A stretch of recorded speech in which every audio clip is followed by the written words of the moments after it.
CM ಸಿದ್ದರಾಮಯ್ಯನವರ ಮುಂದೆ B R Patil ರವರು ಇದೀಗ ಹಲವು ದೂರುಗಳನ್ನು ಸಲ್ಲಿಸಿದ್ದಾರೆ. ಸಿಎಂ ಸಿದ್ದರಾಮಯ್ಯನವರ ಮುಂದೆ ಬಿಆರ್ ಪಾಟೀಲ್ ರವರು ಹಲವು ದೂರುಗಳನ್ನು ಸಲ್ಲಿಸಿದ್ದಾರೆ. ಕ್ಷೇತ್ರದ ಅಭಿವೃದ್ಧಿಗೆ ಹೆಚ್ಚಿನ ಅನುದಾನದ ಅಗತ್ಯವಿದೆ.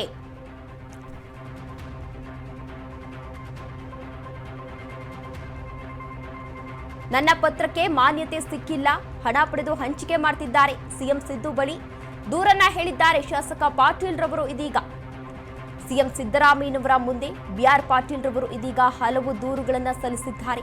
ಕ್ಷೇತ್ರದ ಅಭಿವೃದ್ಧಿಗೆ ಹೆಚ್ಚಿನ ಅನುದಾನದ ಅಗತ್ಯ ಇದೆ. ಮನೆ ಹಂಚಿಕೆ ಬಗ್ಗೆ ಸಿಎಂ ಸಿದ್ದರಾಮಯ್ಯನವರ ಮುಂದೆ ಪಾಟೀಲ್ ಇದೀಗ ಬೇಸರವನ್ನು ವ್ಯಕ್ತಪಡಿಸಿದ್ದಾರೆ.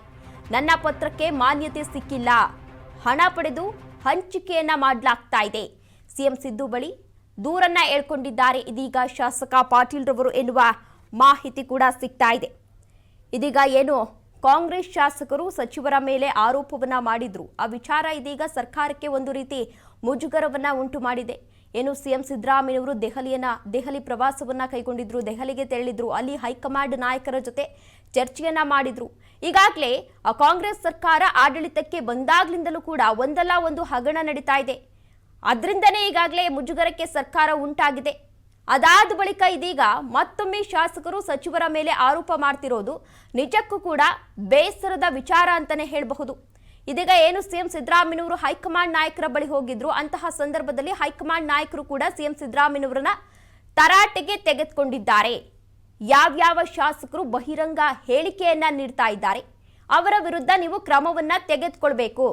ನಿಮ್ಮ ಸ್ಥಾನದಲ್ಲಿ ನೀವಿದ್ದು ಯಾವ ರೀತಿ ಕೆಲಸವನ್ನ ಮಾಡ್ತಿದ್ದೀರಾ, ಶಾಸಕರನ್ನ ಹತೋಟಿಗೆ ತೆಗೆದುಕೊಳ್ಳಿ ಎಂದು ಮಲ್ಲಿಕಾರ್ಜುನ್ ಖರ್ಗೆ ಜೊತೆಗೆ ವೇಣುಗೋಪಾಲ್ ರವರು ಈಗಾಗಲೇ ಸಿಎಂ ಸಿದ್ದರಾಮಯ್ಯನವರಿಗೆ ತರಾಟೆಯನ್ನ ತೆಗೆದುಕೊಂಡಿದ್ರು. ಅದಾದ ಬಳಿಕ ಸಿಎಂ ಸಿದ್ದರಾಮಯ್ಯನವರು ಈಗಾಗಲೇ ಬೆಂಗಳೂರಿಗೆ ವಾಪಸ್ಸಾಗಿದ್ದಾರೆ. ಬೆಂಗಳೂರಿಗೆ ವಾಪಸ್ಸಾಗಿರುವಂತಹ ಸಂದರ್ಭದಲ್ಲಿ ಗೃಹ ಕಚೇರಿ ಕೃಷ್ಣಾದಲ್ಲಿ ಶಾಸಕರ ವಿರುದ್ಧ ಅಸಮಾಧಾನವನ್ನ ವ್ಯಕ್ತಪಡಿಸ್ತಾ ಇದ್ದಾರೆ. ಜೊತೆಗೆ ಮಾತುಕತೆಯನ್ನ ಕೂಡ ನಡೆಸಿದ್ದಾರೆ.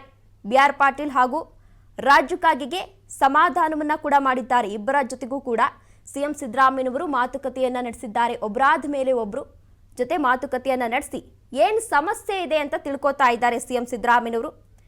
ಅವರು ಮಾತನಾಡ್ತಿದ್ದಂತಹ ಸಂದರ್ಭದಲ್ಲಿ ಪಾಟೀಲ್ ರವರು ಇದೀಗ ಸಮಸ್ಯೆಗಳನ್ನ ತಿಳಿಸಿದ್ದಾರೆ.